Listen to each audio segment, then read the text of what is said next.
Bismillahirrahmanirrahim. Assalamualaikum warahmatullahi wabarakatuh. Alhamdulillahi rabbil alamin. Alhamdulillahi ala ni'matil iman wal islam wa ala ni'matis sihah wal afiyah wa ala ni'matil hidayah wal istiqamah wa ala ni'matil ukhuwah. Asyhadu an la ilaha illallah wahdahu la syarika lah. ونشهد أن محمدا عبده ورسوله لا نبي ولا رسول بعده اللهم صل وسلم وبارك على سيدنا محمد وعلى آله وأصحابه أجمعين أما بعد.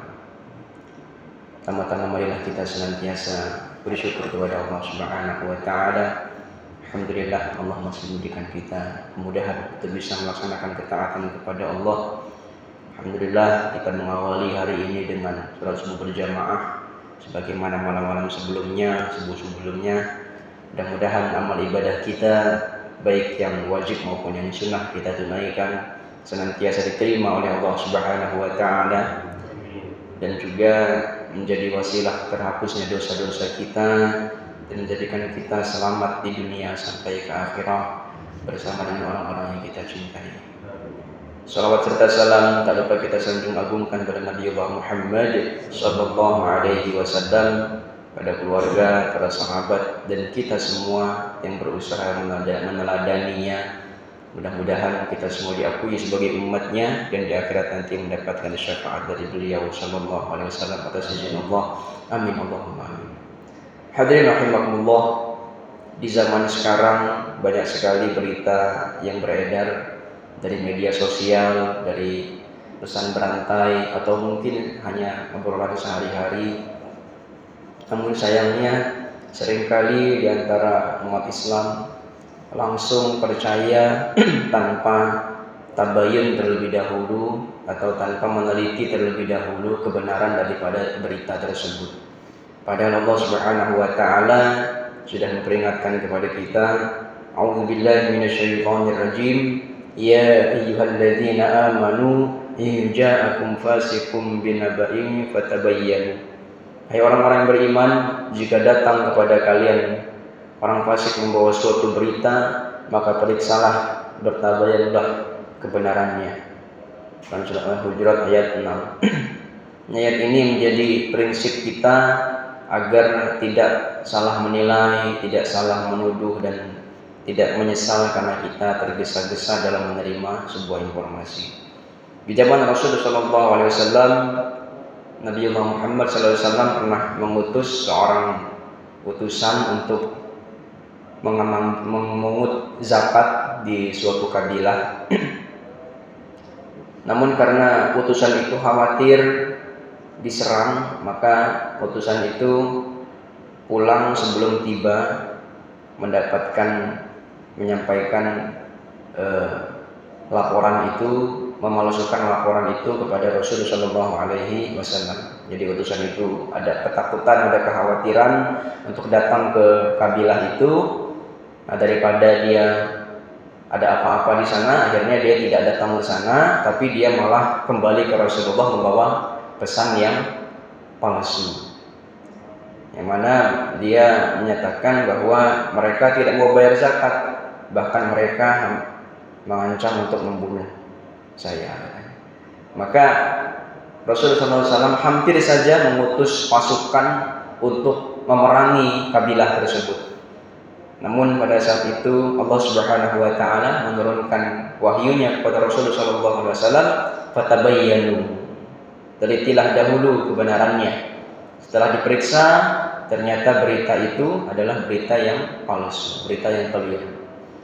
Padahal kabilah tersebut sedang menunggu utusan dari Rasulullah SAW untuk memungutan zakat itu, dan malah di kabilah itu banyak sekali yang sudah masuk Islam pada saat itu. Maka inilah pentingnya tabayun, pentingnya klarifikasi, agar kita tidak menimbulkan fitnah, tidak menimbulkan salah paham dan seterusnya. Ya, contoh di zaman sekarang banyak sekali, apalagi sekarang ini sudah beredar aplikasi-aplikasi yang bisa meniru wajah seseorang dan orang itu bisa menyampaikan sesuatu sehingga kita bisa percaya kalau itu yang menyampaikan adalah orang tersebut.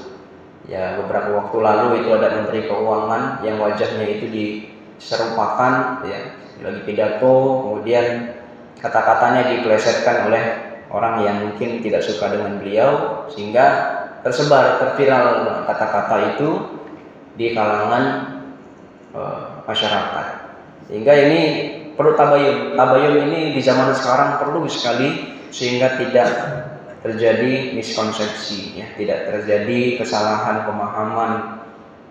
Apalagi waktu itu pernah ada viral juga di BPJS itu akan memberikan bantuan sebesar 250 juta. Ternyata setelah diperiksa itu adalah hoax, ya, bukan berita yang benar, bukan program dari pemerintah, dan seterusnya.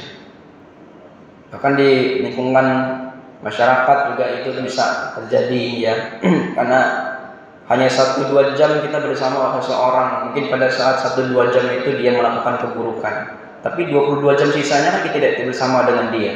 Dia tidak tahu kemuliaan apa yang dia lakukan ketika tidak bersama kita. Atau mungkin ketika 1-2 jam itu dia baik, tapi lebih dari itu kita tidak bersama dia, kita tidak tahu.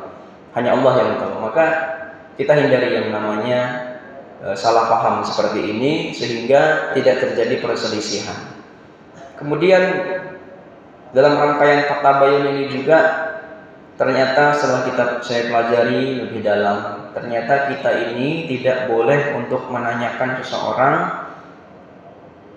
lagi di mana, dari mana, mau kemana. Ternyata itu tidak boleh di dalam agama kita. Jadi bagi sebagian orang mungkin pertanyaan seperti ini adalah hal yang ringan, sepele, ya. Tetapi ternyata para ulama menjelaskan bahwa perhatian yang berlebihan pada urusan orang pribadi orang lain itu bisa berubah menjadi tajassus. Yang mana tajassus ini adalah artinya mengorek hal-hal yang tidak perlu diketahui. Dalam rangkaian surat Al-Hujurat juga Allah Subhanahu wa taala berikan larangan kepada kita, wala tajassasu. Janganlah kalian saling memata-matai. Bahkan Imam Al-Ghazali rahimahullah ta'ala menjelaskan dalam kitab Ihya Ulumuddin, tajassus adalah mencari-cari apa yang disembunyikan orang lain dari urusan pribadinya. Maka ketika kita bertanya atau lagi di mana dan seterusnya, kalau ada maksud kita ingin menolongnya, ingin memberikan maslahat kepadanya, maka boleh, diperbolehkan. Tetapi kalau hanya sekedar ingin tahu, itu sebaiknya kita hindari, kecuali kalau dia menyampaikan terlebih dahulu dia dari mana dan seterusnya. Karena ketika kita bertanya kemudian dia tidak ingin diketahui dia lagi di mana atau sedang apa, dari mana, maka dia akan berpotensi untuk berdusta. Nah, ketika dia berdusta, maka yang bertanya itu bisa mendapatkan dosa. Kenapa? Karena menjadi penyebab dia berbohong. Maka ini yang perlu kita pahami daripada hubungan kita antara manusia. Kemudian yang ketiga juga, kita dilarang untuk berprasangka, yang menyangka dan seterusnya, baik prasangka baik maupun prasangka buruk. Ternyata itu tidak diperbolehkan. Yang namanya prasangka itu tidak boleh, kecuali kalau kita sedang berhati-hati, waspada. Nah, waspada ini diwajibkan, bahkan dari dalam sebuah riwayat ada seorang sahabat mau sholat, kemudian kudanya tidak diikat. Nah, kenapa? Karena dia serahkan kepada Allah. Nah, ini dilarang oleh Rasul. Maka ikatlah kudamu. Ini bukan bagian daripada prasangka buruk, tetapi waspada dari kejahatan. Kalau waspada kita diwajibkan, tapi kalau kita berprasangka kepada orang, maka ini dilarang dalam agama kita. Maka mudah-mudahan kita semua bisa menjalankan muamalah ini, menjadikan ladang amal kepada diri kita, ladang amal kita, karena bermuamalah merupakan salah satu yang diatur di dalam agama kita selain aturan kita kepada hubungan kita kepada Allah Subhanahu wa taala. Mudah-mudahan Allah Subhanahu wa taala melembutkan hati kita agar selalu istiqomah berbuat baik, yang berbaik sangka, menjaga lisan kita dan tidak menjadi sebab orang lain melakukan perbuatan dosa. Wallahu a'lam bishawab. Demikian yang saya sampaikan, kalau mohon maaf pada Allah mohon ampun. Akhirnya dengan kafaratul majlis. Subhanakallahumma wa bihamdika asyhadu an la ilaha illa anta astaghfiruka wa atubu ilaik. Wallahu taala a'lam bishawab. Assalamualaikum warahmatullahi wabarakatuh.